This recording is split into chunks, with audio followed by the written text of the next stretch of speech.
नमस्कार, उत्तराखंड के इस खास बुलेटिन में आप सभी का स्वागत है। मैं हूं आपके साथ प्रियंका तिवारी। खबरों को विस्तार से जानेंगे, लेकिन उससे पहले एक नजर हेडलाइंस पर। वैदिक मंत्रोच्चार के साथ खुली बद्रीनाथ धाम की कपाट। ब्रह्म मुहूर्त में हुई गणेश और द्वार की पूजा। अखंड ज्योति के किए दर्शन। बड़ी संख्या में पहुंचे श्रद्धालु। सीएम धामी ने दी शुभकामनाएं। कैबिनेट मंत्री गणेश जोशी का दिल्ली दौरा। भाजपा प्रत्याशी मनोज तिवारी के समर्थन में की जनसभा। कहा, राम भक्तों और राम विरोधियों के बीच मुकाबला।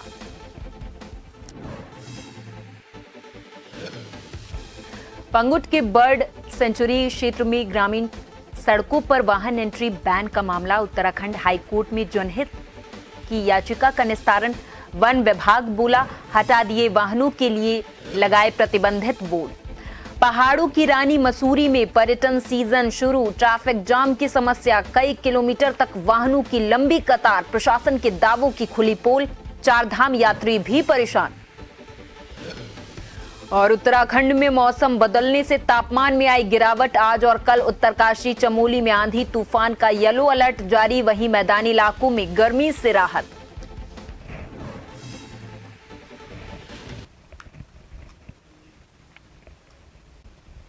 बढ़ेंगे खबरों की ओर। विश्व प्रसिद्ध भगवान बद्रीनाथ मंदिर के कपाट आज खुल गए हैं। हजारों भक्त इस पावन पल के साक्षी बने हैं। बद्रीनाथ कपाट खुलने के मौके पर पहले दिन विशेष पूजा अर्चना की गई है। इस दौरान मुख्यमंत्री पुष्कर सिंह धामी ने कपाट खुलने के शुभ अवसर पर समस्त श्रद्धालुओं को बधाई दी है।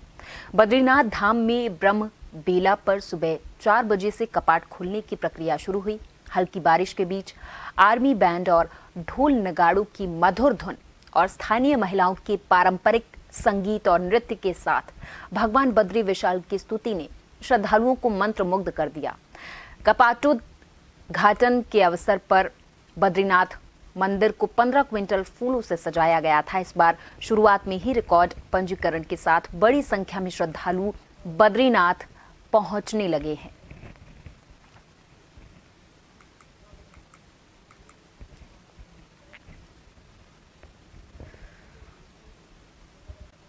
उत्तराखंड के कैबिनेट मंत्री गणेश जोशी ने शनिवार को उत्तर पूर्वी दिल्ली लोकसभा सीट से भाजपा प्रत्याशी मनोज तिवारी के समर्थन में जनसभा को संबोधित किया।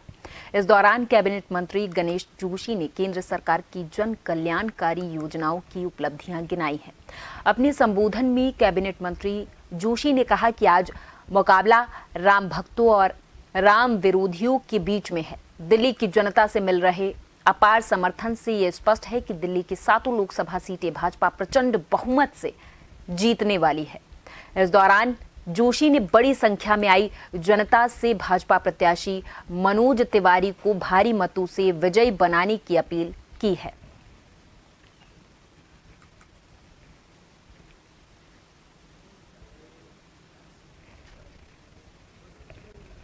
उत्तराखंड हाईकोर्ट में नैनीताल के पंगुट गांव के बर्ड सेंचुरी क्षेत्र में आधा दर्जन ग्रामीण सड़कों पर वाहन के प्रवेश को प्रतिबंधित किए जाने को लेकर दायर जनहित याचिका पर सुनवाई हुई।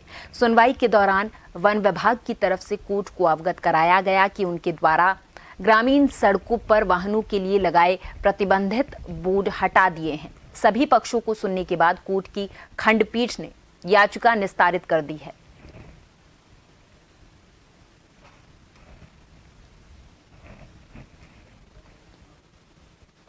हमारे द्वारा एक याचिका दायर करी गई जिसमें पंगोट से आगे का जो रास्ता बुढ़लाकोट से और अन्य गांवों को कनेक्ट करता था, वो रास्ता फॉरेस्ट डिपार्टमेंट द्वारा प्रतिवादित कर दिया गया था, जिसमें आधे दर्जन से ज़्यादा लोग प्रभावित, आधे दर्जन गांव से ज़्यादा लोग प्रभावित हो रहे थे।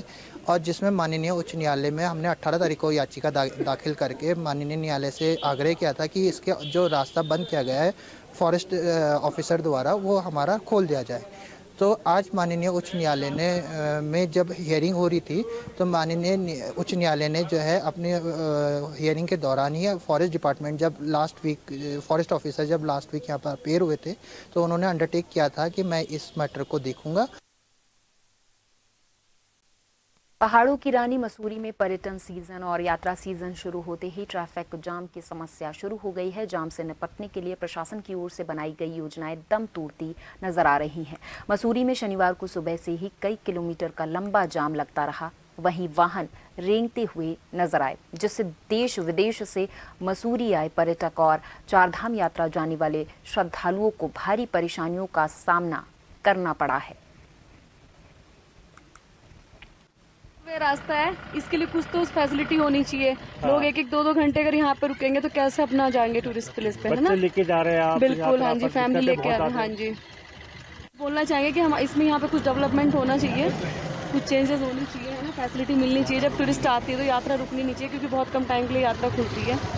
ऐसे यहाँ पे रुक जाएंगे तो फिर कैसे होगा आगे? 2 घंटे कोई व्यवस्था नहीं, कोई पुलिस नहीं, कुछ नहीं है। परेशानी तो बहुत ज्यादा होती है। परेशानी अब क्या मानते हैं, सरकार को जाम को लेकर काम करना चाहिए? अब देख लो, यात्रा का टाइम है यार, जाम तो लगना नहीं चाहिए, रास्ते खुले हुए चाहिए, होने चाहिए। पर दिक्कतें बहुत ज्यादा है। 2 घंटे से लगे हुए हैं यहाँ पे लाइन में ना। हाँ। तो मतलब हम लोग देहरादून से निकले, हार्डली यहाँ पे मुश्किल से 10 किलोमीटर भी नहीं पहुँचे, विदिन 3 घंटे हो चुके हैं। 3 घंटे फैमिली के साथ घूमने आए थे, पूरा दिन बर्बाद हो गया, जाम में फंस के रह गए। सरकार बड़ी बड़ी बातें कर रही है पर्यटन की दृष्टि से, यात्रा को बेटर बनाने के लिए, पर ग्राउंड पे तो कुछ नजर नहीं आ रहा है।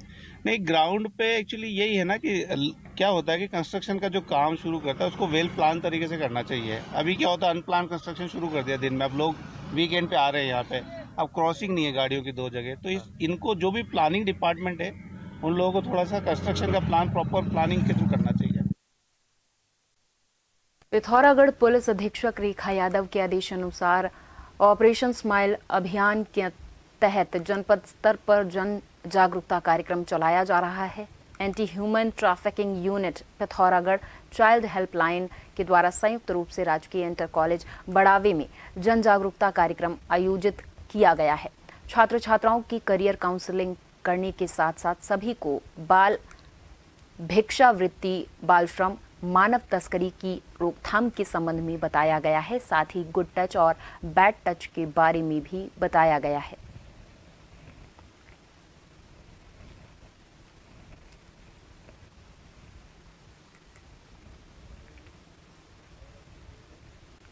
दिल्ली के मुख्यमंत्री अरविंद केजरीवाल 10 मई को तिहाड़ जेल से बाहर आ गए। उन्हें सुप्रीम कोर्ट ने 21 दिनों के लिए अंतरिम जमानत दी। इसी बात की खुशी मनाते हुए मसूरी में इंडिया गठबंधन के कार्यकर्ता आम आदमी पार्टी के जिला प्रवक्ता प्रकाश राणा के नेतृत्व में मसूरी के पिक्चर पैलेस चौक पर एकत्रित होकर एक दूसरे को मिठाई खिलाकर जमकर आतिशबाजी करते हुए सभी नजर आए। मुख्यमंत्री हैं केजरीवाल जी, उनको ठीक चुनाव से पहले ईडी की जांच के दौरान उनको गिरफ्तार कर लिया गया था। कहीं ना कहीं इंडिया अलायंस के गठबंधन से बीजेपी घबराई हुई थी, जिस कारण उन्होंने जो नेता थे, जो चेहरे थे, उनको जेल में भेजने का काम किया। उसी कड़ी में केजरीवाल जी को भी जेल में भेजा गया, लेकिन कल उन्हें अंतरिम जमानत मिली है। और सुप्रीम कोर्ट का हम धन्यवाद देते हैं, जिस तरह चंडीगढ़ में उन्होंने मेयर सीट को लेकर जिस तरह का निर्णय दिया और जिस तरह से अब केजरीवाल जी को अंतरिम बेल दी गई है, जमानत पर रिहा किया गया है। और अब जब केजरीवाल जी बाहर आ गए हैं तो इंडिया गठबंधन को इससे मजबूती मिलेगी। जो राष्ट्रीय स्वयं अरविंद केजरीवाल जी, जो लोकप्रिय मुख्यमंत्री दिल्ली के सीएम हैं, मैं बहुत बहुत शुक्रिया अदा करना चाहता हूं माननीय सर्वोच्च न्यायालय का कि उनके द्वारा श्री अरविंद केजरीवाल जी को अंतरिम बेल दी गई है। हमें पहले से इस बात की एक शंका थी कि जब किसी प्रकार का कोई घोटाला हुआ ही नहीं है तो विपक्षी पार्टी जो हमारी भारतीय जनता पार्टी, उनके द्वारा तानाशाही के रूप में श्री अरविंद केजरीवाल जी को जबरदस्त दूसरे विपक्षी दलों को जेल के अंदर पकड़ के बंद करके रखा हुआ है। तो सर्वोच्च न्यायालय ने जब इसमें आपस में जब इनकी बहस हुई, कोर्ट में बहस हुई, तो इनको भी कहीं ना कहीं युक्ति रूप से आशंका हो गई कि जो मामला पूरा फर्जी लगता है, और इसीलिए चुनाव के लिए श्री सर्वोच्च न्यायालय के द्वारा जो बेल दी गई है, इससे हमें खुशी का इजहार व्यक्त करते हैं। सितारगंज क्षेत्र के नकुलिया गांव के एक व्यक्ति को अपने ही खेत से सब्जी तोड़ने के लिए पास के गांव के दबंग लोगों को मना करना महंगा पड़ गया। दबंग लोगों ने खेत मालिक पर लाठी डंडों से हमला कर उसे घायल कर दिया, जिसका इलाज एक निजी अस्पताल में चल रहा है। बता दें कि सितारगंज कोतवाली में शिकायत पत्र सौंप कर दबंगों के खिलाफ कार्रवाई की मांग की गई है। वहीं सितारगंज पुलिस अब इस पूरे मामले की जाँच कर रही है।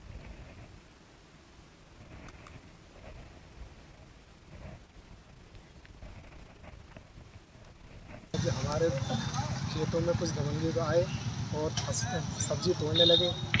उन्हें हमने मना किया तो उन्होंने हमें गाली गलौज दी और उनके लिए फिर वो चले गए और अपने घर से और लोगों को लेके आए, लाठी डंडों लेके आए और हमारे बड़े भाइयों पे हमला करा, उन्हें अच्छा खासा गंभीर कर दिया। उसके बाद हम जब हॉस्पिटल लेकर के आए तो उन्होंने गंभीर देख करके उनको सरकारी हॉस्पिटल से रेफर कर दिया। खबर काशीपुर से है, जहां राजकीय अस्पताल के प्रशासनिक अधिकारियों की लीट लतीफी और लापरवाही से शहर में एक बड़ा हादसा होते होते बचा। गनीमत रही कि हादसे में कोई जनहानि नहीं हुई है, अलबत्ता सरकारी संपत्ति को जरूर नुकसान हुआ है। दरअसल लक्ष्मण दत्त भट्ट राजकीय चिकित्सालय की दीवार से लगा हुआ एक बाग है। बाग में खड़े आम और जामुन के पेड़ चिकित्सालय की दीवार से लगते हुए हैं, जो कि लगभग जर्जर हालत में है। बीती रात एक जर्जर पेड़ पार्क की दीवार पर भरभरा कर गिर पड़ा, जिससे सरकारी अस्पताल की दीवार क्षतिग्रस्त हो गई है। गनीमत ये रही कि पेड़ रात में गिरा। दिन के समय वहां अस्पताल में भर्ती मरीजों के तीमारदार भी बैठते हैं, नहीं तो एक बड़ा हादसा हो सकता था।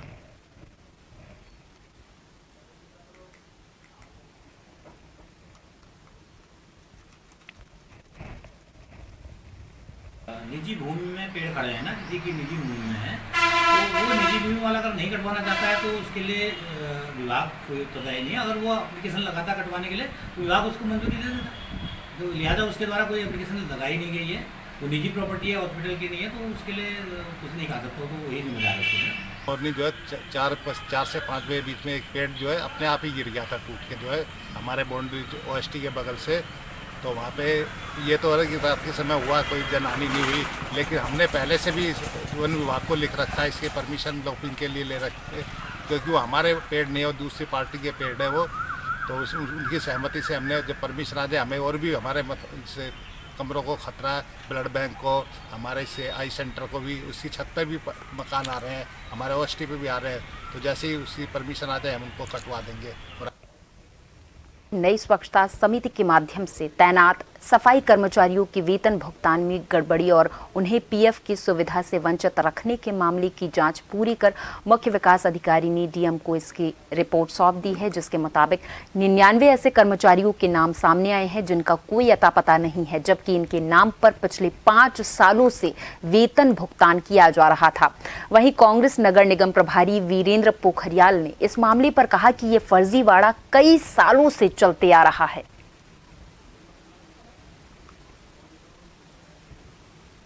ये काफी टाइम से चला आ रहा है कि कितना फर्जीवाड़ा नगर निगम में हुआ है कि एक एक वार्ड में जो है 8-8, 10-10, 15-15 कर्मचारी रखे गए हैं, और जबकि वो कर्मचारी धरातल पे है ही नहीं, उनकी सैलरी विड्रॉल हो रही है, सिर्फ विड्रॉल हो रही है, वो धरातल पे काम ही नहीं कर रहे। तो ऐसी और जांच मिलेगी, तो उसकी अभी तक जांच जो चल रही थी उसका जो सही तथ्य थे वो सामने नहीं आया। अभी तक भी सरकार इनकी है। इस वजह से मैं ये कहना चाहूंगा कि अभी ये जांच करेंगे, इसमें और भी गड़बड़ी निकलेंगी। देहरादून में यमुनोत्री धाम का एक वीडियो काफी तेजी से वायरल हुआ है, जहां पर देखा जा सकता है कि किस तरीके से श्रद्धालुओं की जान के साथ खिलवाड़ यहां पर हो रहा था। हालांकि यमुनोत्री धाम में भीड़ का ये वीडियो वायरल होने के बाद नींद से प्रशासन जाग उठा है। उत्तराखंड पुलिस ने सोशल मीडिया हैंडल X से जानकारी दी। यात्रियों को रविवार को यमुनोत्री की यात्रा स्थगित करने की अपील भी की है। वीडियो में यमुनोत्री धाम के पैदल मार्ग में यात्रियों की सुरक्षा के साथ खिलवाड़ होता हुआ दिख रहा था। हालांकि बड़ा हादसा होने से बचा है। वीडियो के बाद प्रशासन ने इस विषय पर सुध ली है।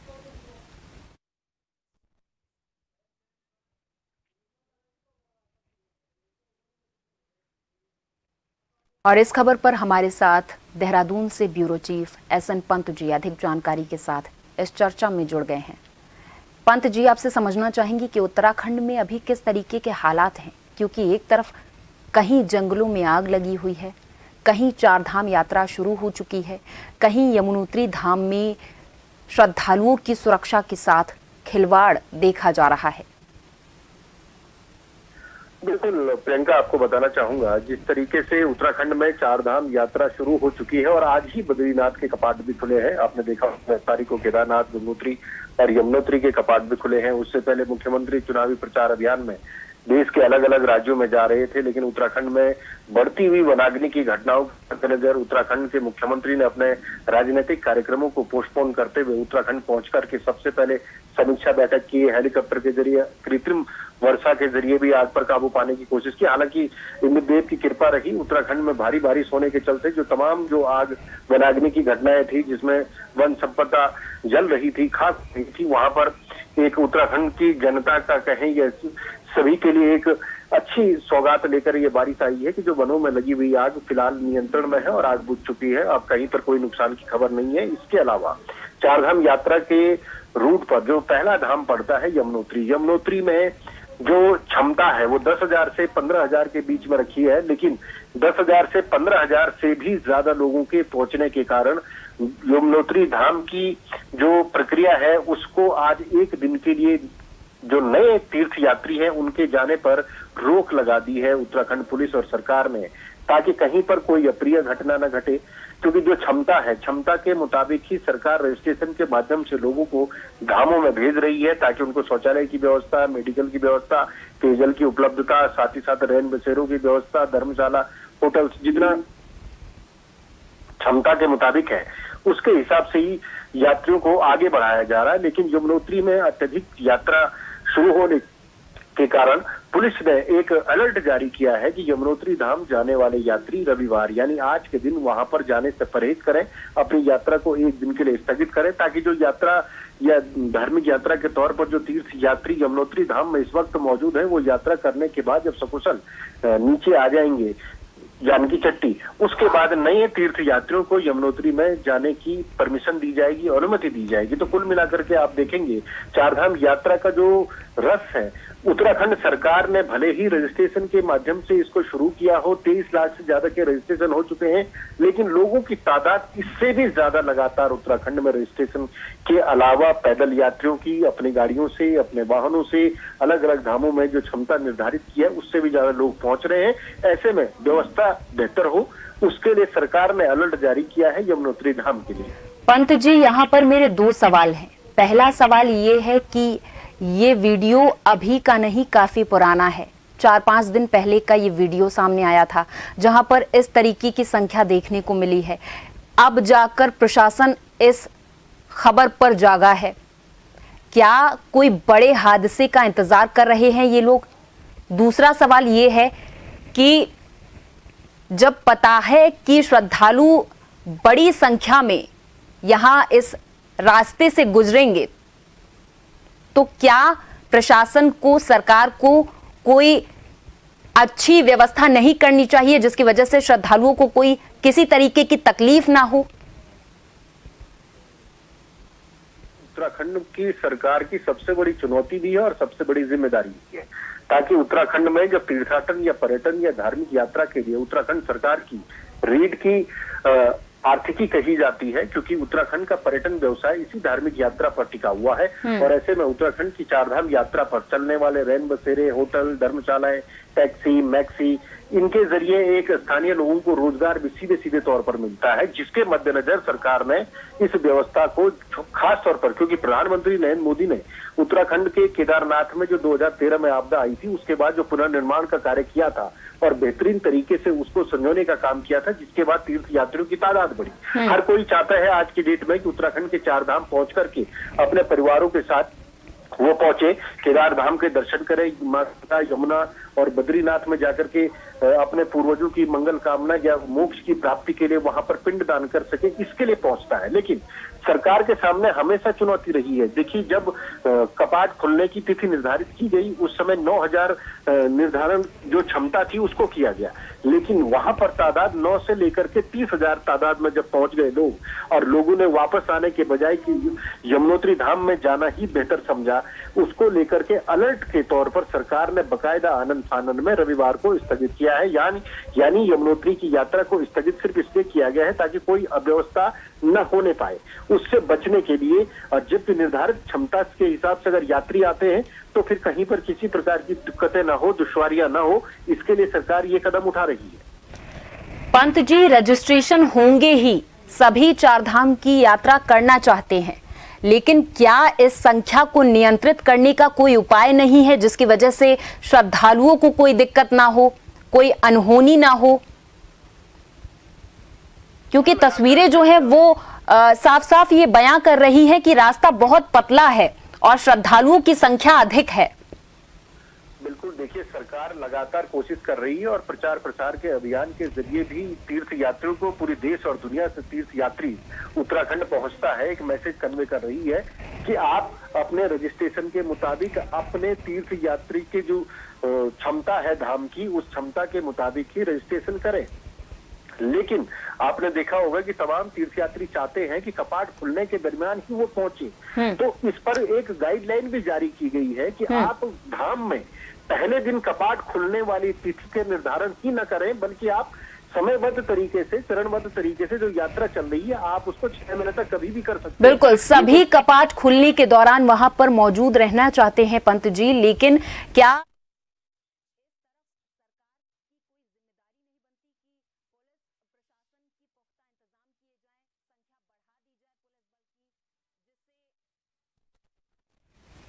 और इसी के साथ इस बुलेटिन में मेरे साथ बस इतना ही। आप देखते रहें जन टीवी। नमस्कार।